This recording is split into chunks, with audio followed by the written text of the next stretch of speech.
요한복음 12장 12절에서 19절입니다. 신약성경 요한복음 12장 12절에서 19절입니다. 우리 한 절씩 교독해서 하나님 말씀을 받도록 하겠습니다. 제가 먼저 읽겠습니다. 그 이튿날에는 명절에 온 큰 무리가 예수께서 예루살렘으로 오신다는 것을 듣고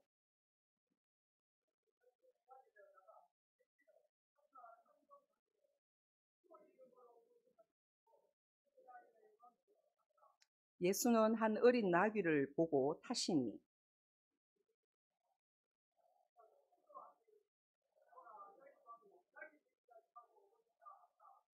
제자들은 처음에 이 일을 깨닫지 못하였다가 예수께서 영광을 얻으신 후에야 이것이 예수께 대하여 기록된 것임과 사람들이 예수께 이같이 한 것임이 생각났더라.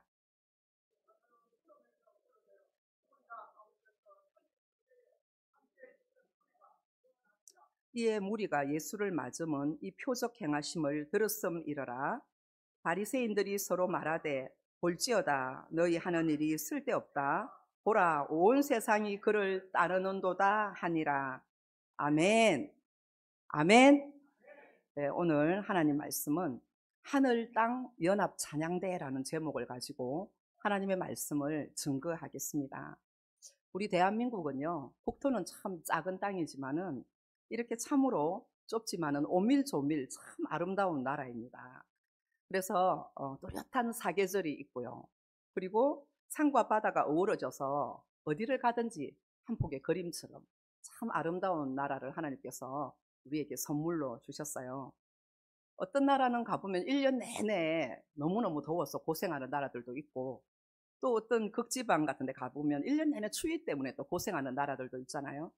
그런데 우리나라는 하나님께서 이렇게 정말 아름다운 자연도 주시고, 거기에다가 최근에는 IT 강국으로 이렇게 인프라가 너무 잘 조성이 되어 있어서 한국 땅에 이제 근로자로 첫 발을 디딘 그런 외국인들이 보면 너무 좋은 거예요. 와서 살다가 보면은 일가 친척들을 이렇게 자꾸 데리고 들어오고 천국 밑에 한국의 매력에 푹 빠진다네요. 그래서 정말 우리나라가 이렇게 좋은 나라인데 그것을 우리가 잊어버리고 모르다 보면 쓸데없이 헬조선이다 뭐 이런 말을 하는데 너무나 잘못된 거죠. 정말 하나님이 이렇게 특별하게 이 정말 지리적으로도 중요한 나라지만 이렇게 아름다운 세상 속에 우리나라를 이토록 잘 살 수 있는 나라로 만들어 주시고 사명을 주신 것은 얼마나 큰 은혜인지 모릅니다.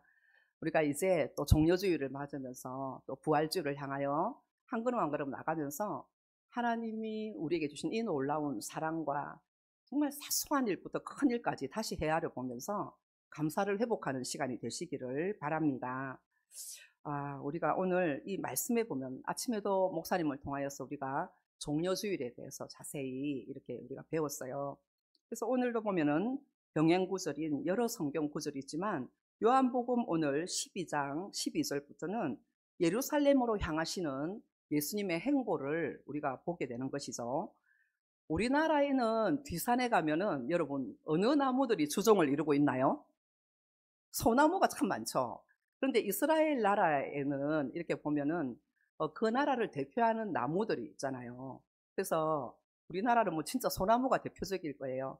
근데 이스라엘 나라에는 무화과나무, 종려나무, 감람나무, 포도나무 이런 나무들이 대표적인 나무들입니다.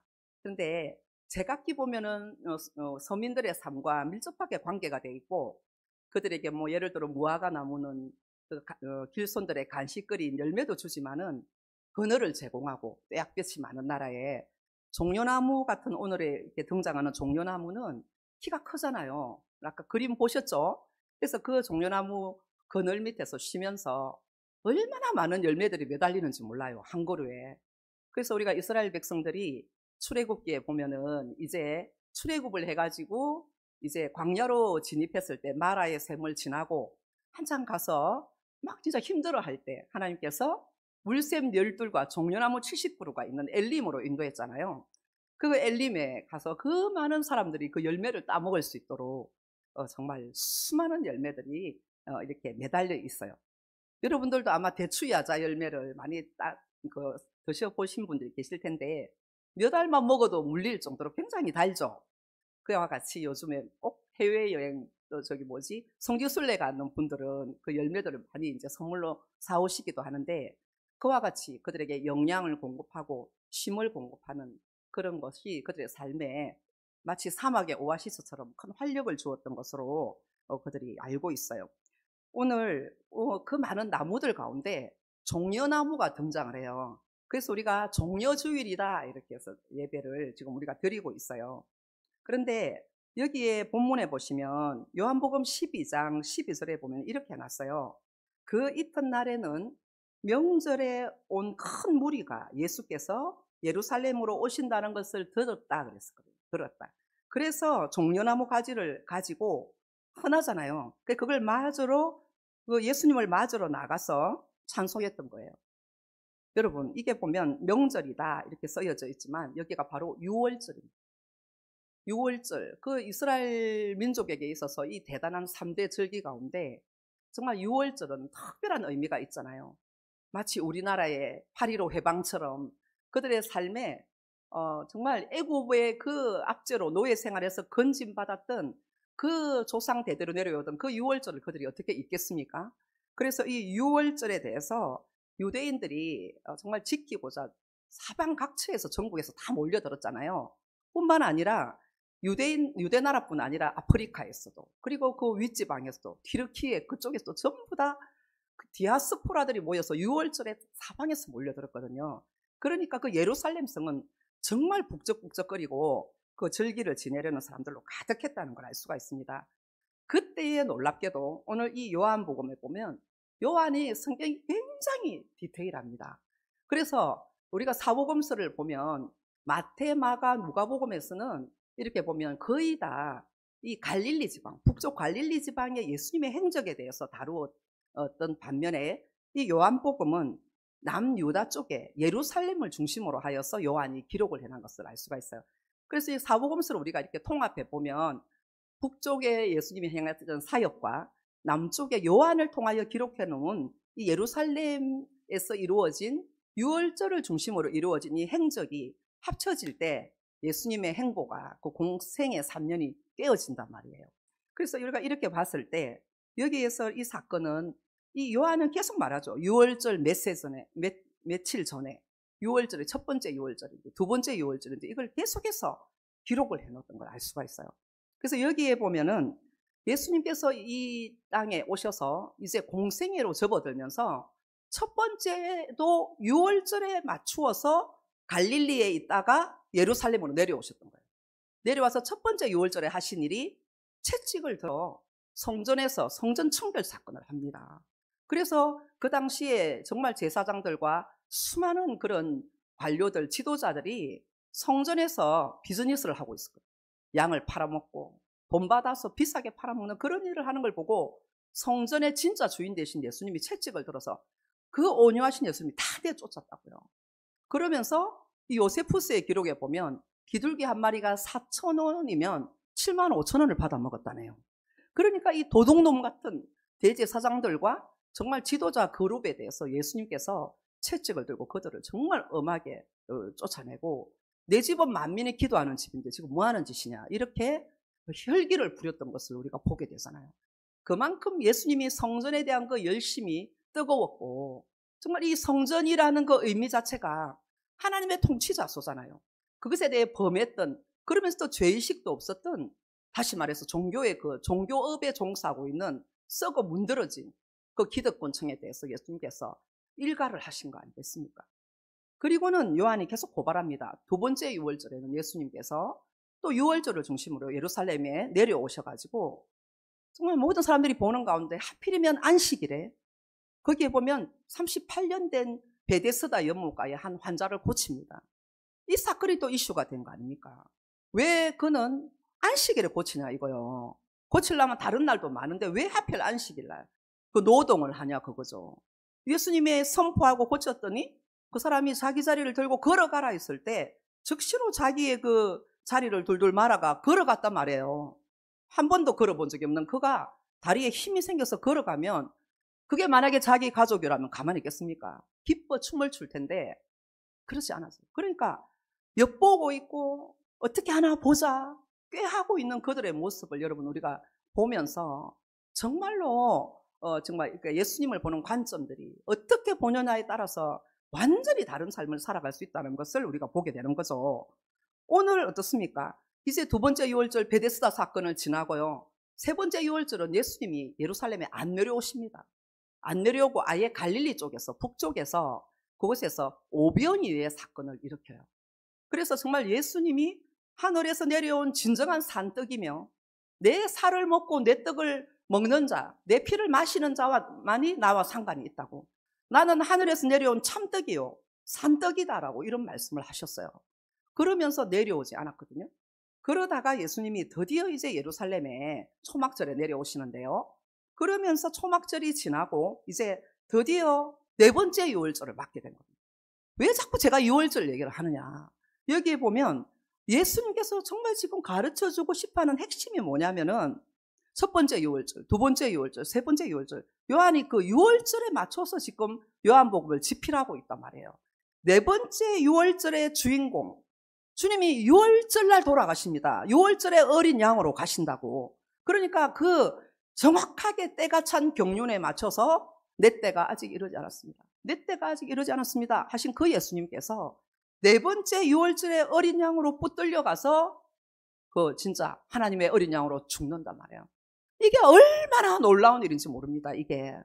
그래서 우리가 유월절의 유래를 따라 들어가 보면서 출애굽기 12장으로 우리가 정말 그 유월절의 유래를 발견할 수가 있잖아요. 이스라엘 백성들이 애굽에 종살이하면서 아브라함의 후손들이 잡혀가서 약 430년이 지나면서 거의 약 70명이 250만 명이 넘는 한 민족이 됐어요. 그랬을 때 이제 요셉이 공을 세워서 그들이 대우받고 살았지만 요셉이 죽고 나자 요셉을 알지 못하는 새로운 왕이 일어나면서 핍박이 시작된 거 아닙니까? 그러면서 대우받던 그들이 노예 생활을 하고 국고성을 짓고 이러면서 시달렸습니다. 위협이 되었던 거죠. 애굽 나라에. 그래서 남자만 죽여라라는 살해령이 내렸습니다.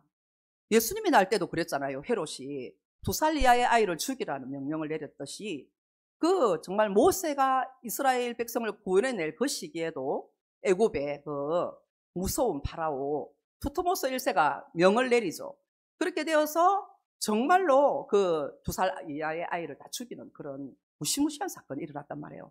그때 하나님께서 이제 모세라는 아이를 믿음의 가문의 레위 지파에서 나게 하시고 성장시킵니다.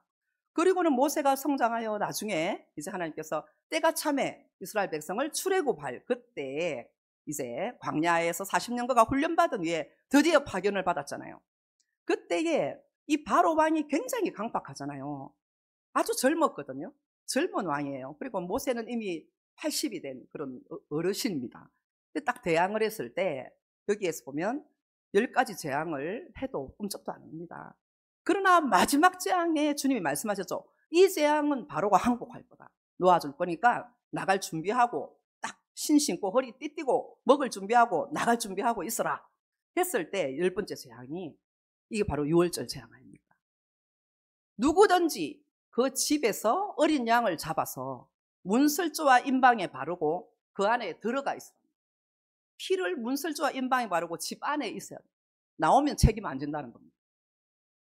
그랬을 때 그 밤에 죽음의 사자가 전역을 돌 거다. 애굽이든 고센 땅이든 다 돌 거래요.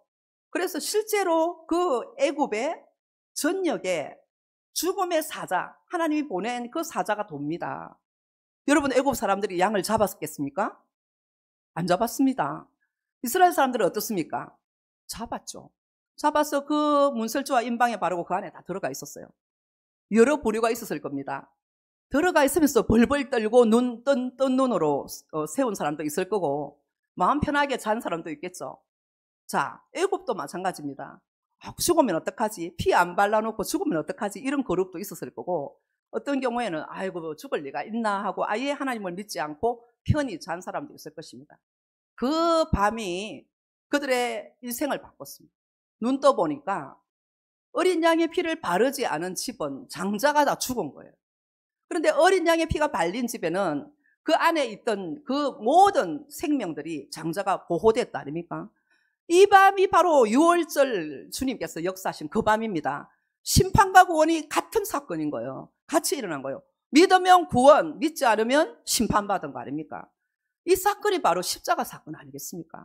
주님께서 말씀할 때 6월절 어린 양의 피로 우리가 죄사함을 받았지 않습니까? 세례 요한은 예수님을 단번에 알아봤어요. 예수님이 세례를 받으러 이제 공생애를 시작하면서 요단강에 나올 때 세례 요한은요, 성령의 음성을 듣고 알았습니다. 보라! 세상 죄를 지고 가는 하나님의 어린 양이다. 그가 말했잖아요. 예수님이 오시기 전에는 짐승을 수없이 잡고 짐승 제사를 통하여 그 피를 정말 피를 흘리면서 내 죄가 이렇게 무서운 거다는 것을 사람들이 깨닫고 죄에 대한 경각심을 가졌지만 그거는 일회성이었습니다. 그러나 예수 그리스도께서 이 땅에 하나님이신 그분이 하나님의 어린 양으로 이 땅에 오시면서 상황이 달라졌습니다. 히브리서 기자의 말대로 예수 그리스도께서는 십자가에 한 번 돌아가셨는데 그 효력이 영원한 줄 믿으시기 바랍니다. 그래서 그 피를 믿는 자에게는 영생이요, 그 피를 믿지 않는 자에게는 그 자체가 심판이 되어서 그대로 살다가 죽으면 지옥 가는 거예요. 저는요, 이렇게 설교를 하면서 마음에 굉장히 부담감이 있습니다. 뭐냐면 오늘 만약에 이 설교를 듣는 사람들 중에 정말 이렇게 죽을까 살까 이런 생각을 하고 죽고 싶어서 내가 진짜 한번 교회 가보고 죽어야겠다 이런 마음이 있는 분이라면 이 설교를 한편으로 살아날 수 있는 거고, 정말 제가 이런 어루만져주는 마사지식 설교만 하다 보면 그 영혼이 죽으면 제가 책임이거든요, 하나님 앞에. 그런 부담감이 날 있어요. 그래서 어떤 분이 설교가 좀 세다는데 셀 수밖에 없는 거예요. 좀 조용히 좀 살살 해래요. 근데 그게 시작은 그렇게 하는데 끝은 항상 똑같아서 그게 잘 안 되는 것 같아요. 근데 정말 그렇습니다. 제가 며칠 전에 어떤 집사님께서 제게 와서 간증을 했어요. 목사님 제가요 최근에 너무너무 진짜 놀라운 일을 그 간증을 들었어요. 그러는 거예요. 무슨 간증인데요? 그러니까 우리 집사님이 그 근무하는 그 회사에 그 길에 대로변에 노점상 하는 과일 장사하시는 아저씨가 계셨대요. 근데 그 아저씨가 항상 보면 이렇게 소쿠리에다가 뭐 이렇게 과일을 놓고 이렇게 파는데 아줌마가 많이 아프셨대요. 그렇게 하니까 아줌마가 너무 몸이 아프고 쇠약하고 빼짝 말라가지고 힘드니까 언제 죽을지 모르는 거라. 그런 상황이 되다 보니까 아저씨가 집에 놔두고 오면 마음이 안 놓이는 거야, 자기 사모님을. 그렇게 해서 장사를 하는데 항상 데리고 와서 아줌마는 아프니까 인상을 쓰고 있는데 그 과일은 팔아야 되고 그런 어려운 상황들이 있었대요. 근데 겨울을 지나면서 아줌마가 안 보이더라는 거예요. 그래서 이제 시간이 좀 지나고 그래 사장님 저 아주머니가 안 보이시네요 그랬더니 돌아가셨다고 하더래요. 돌아가셨다고. 그래서 깜짝 놀래가지고 진짜 어쩐지 했는데 생과계로 아저씨가 얼굴이 밝더라는 거죠. 그게 어찌된 일인가 자초지종을 물어보니까 다행히 그 아주머니가 생전에 예수님을 믿었다는 거예요. 예수님을. 그래가지고 얼마나 아프겠어요. 그래 하나님 앞에 기도를 한 거죠. 하나님 앞에 기도를 하니까 하나님께서 어느 날 그 아주머니에게 생전에 눈을 열어주신 거예요. 환상을 열어주셔가지고 그 아주머니가 지옥을 주님이 볼 수 있도록 데리고 가셨어요. 죽기 전에. 그래서 지옥을 갔는데 보니까 친정 오빠가 지옥에 불구덩이에 빠져가지고 이만한 빨간 벌레가 온몸에 기어 올라오는데 그걸 떼느라고 정신이 없더래. 불구덩이 속에서 막. 그래서 오빠 빨리 거기서 나와야지 하니까 듣지도 못하고 그 벌레 떼내느라고 정신이 하나도 없고 괴로워하는 그 장면을 보고는 진짜 소름이 끼치고 대화가 안 통하는 그런 정말 그런 환경을 보고 있는데 주님께서 다시 그 아주머니를 천국으로 데리고 가셔서 천국의 그 아름다움과 그 영광을 보여주신 거예요. 그리고는 그분이 진짜 다시 살아나가지고 사람들을 한 명 한 명 찾아다니면서 만났답니다. 내가 살면서 잘못한 거 있으면 용서해달라고, 잘못을 다 용서해달라고 다 만나가지고 정리 다 하고 평안한 얼굴로 천국을 갔다는 거 아닙니까? 그랬더니 이 아저씨가 달라졌어요. 아저씨가 달라져가지고 정말로 이렇게 진짜 천국이 있나 보네. 아줌마가 늘 교회를 그래도 이렇게 예수님을 믿는다 하니까 그냥 어깨 넘어 그렇게 들었는데 그렇게 된 거예요. 그러다 보니까 그 와중에 손녀딸이 있었는데 중학생, 걔한테 또 예수님께서 영안을 여셔가지고 천국을 보여주신 거예요. 천국을 보여주는데 할머니가 거기 있더라 카네. 할머니가 먼저 간 할머니가 천국에서 할렐루야 하고 있는 모습을 손녀딸이 보고 걱정 안 해도 된다. 우리 할머니 천국 갔더라 라고 했어요. 그 사건 때문에 그 가족이 전 가족이 여러분 가까운 교회로 등록된 줄, 자동 등록된 줄 믿으시기 바랍니다. 감사해요. 여러분 진짜 천국과 지옥이 실제입니다. 베드로 사도는 우리에게 말합니다. 베드로전서 1장 9절에 믿음의 결국 곧 영혼의 구원을 얻음이라. 믿습니까? 우리가 이 세상에 막연하게 좀 더 괜찮아지고 좀 더 좋은 사람 되고 좀 더 우리가 원하는 기도가 우리 식으로 응답받는 것, 그 정도에서 예수를 믿는 거라면, 만약에 저와 여러분이 그런 생각을 조금이라도 갖고 있다면 잘못 믿는 거예요. 그래서 우리가 이 땅을 살아가면서 주님의 자녀로서 하나님이 당연히 자녀에게 좋은 걸 주고 싶어 하니까 정말 건강도 주고 싶고 복도 주고 싶고 다 주고 싶으시겠죠. 그러나 여러분 주님이 가장 주고 싶어 하는 게 뭔 줄 아십니까? 구원인 줄로 믿으시기 바랍니다. 100가지가 있다 할지라도 그 가운데 우리가 구원을, 영생을 가장 소중한 가치로 여기지 않으면 우리는 우리가 원하는 걸, 구하는 걸 하나님께 받았다 할지라도 언제든지 실족할 수 있는 여지가 있습니다. 그렇지 않습니까? 예수님을 따랐던 그 12명의 제자를 보십시오. 한 명은 예수님을 팔아먹고 나머지 제자들은 따르다가 예수님이 십자가에 못 박힐 상황이 되니까 3년을 숙식을 같이 했던 제자들이었건만 하나같이 다 도망을 쳤습니다. 장례식을 누가 치릅니까? 아리마대 요셉과 그리고 니고데모가 와서 장례를 치르는 모습을, 여자들이 울면서 치르는 모습을 보시라니까요.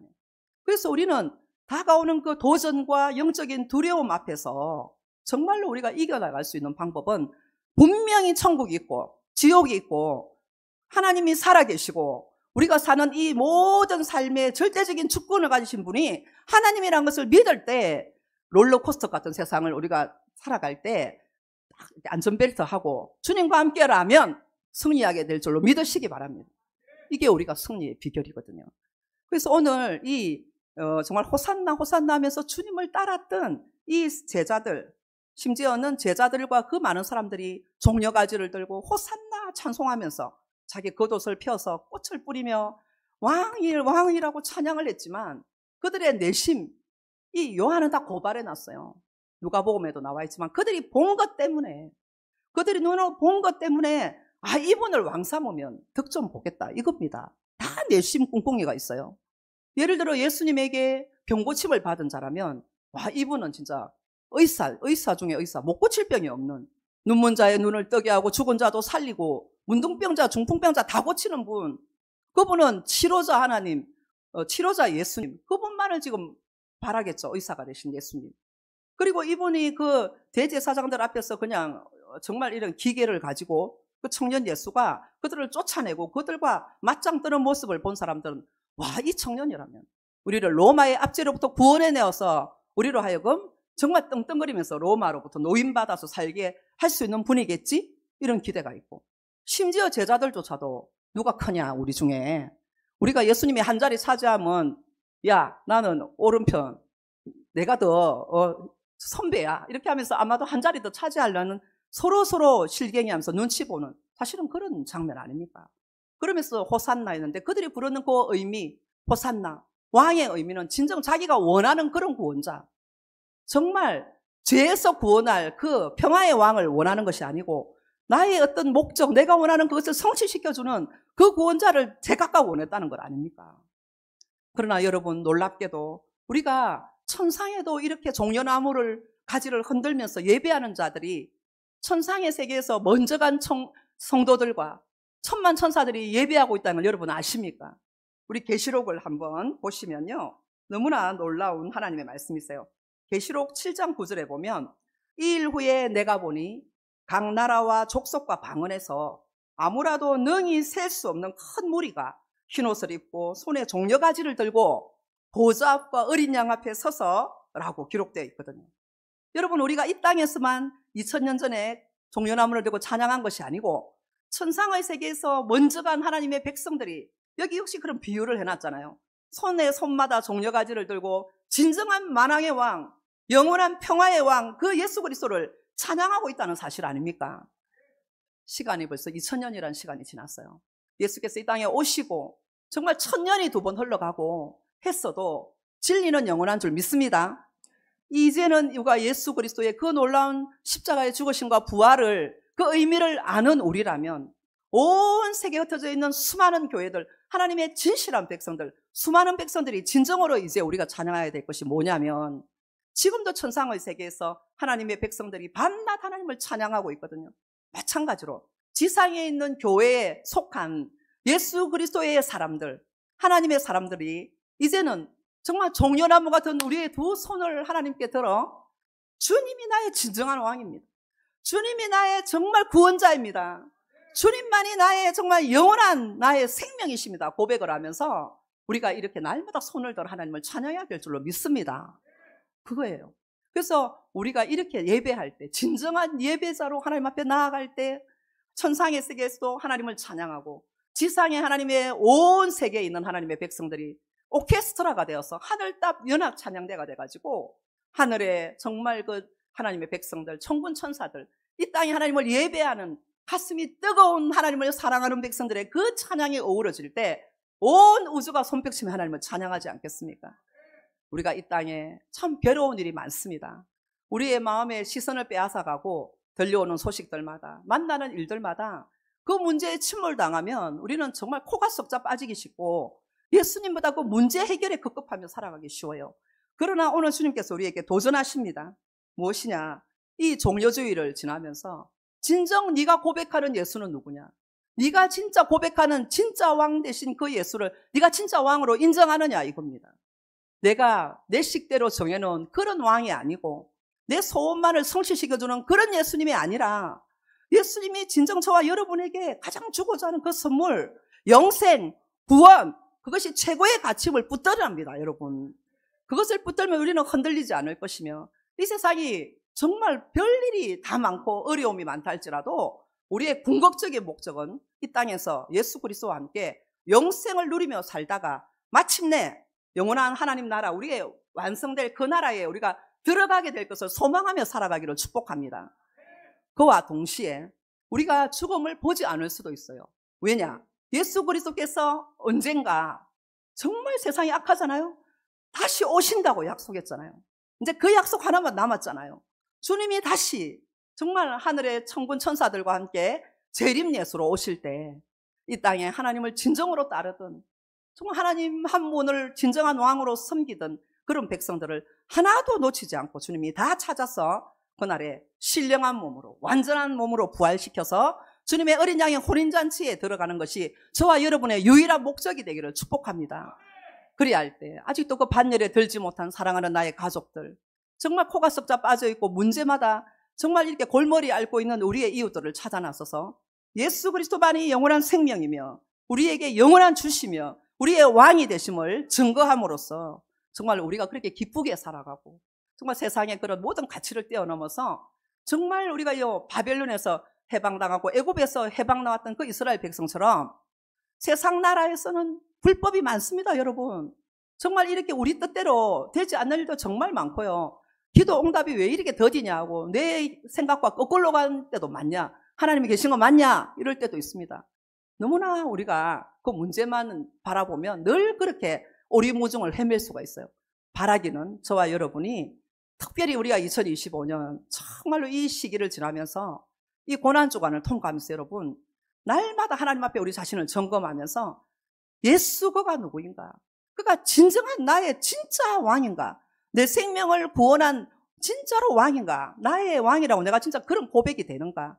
어떤 어려운 상황이 와도 내가 주를 부인하지 않으며 배교하지 않을 만큼 내가 철저한 주님의 그 구원을 신뢰하며 그분이 단지 내 삶의 4대 성인 중에 한 분이 아니라 정말 그렇게 나에게 그 어떤 기독교의 창시자 정도가 아니라 그야말로 구원자다. 나의 정말 나의 인도자요, 나의 주권자요, 나의 생명의 주인이라는 그 고백이 분명하게 한 주간 동안 우리가 이 길을 뒤따라가면서 넘치는 고백으로 주님과 연합되는 그러한 정말 고난과 그걸 통과하여 부활 생명으로 새롭게 태어나시는 저와 여러분이 되시기를 예수님의 이름으로 축복합니다.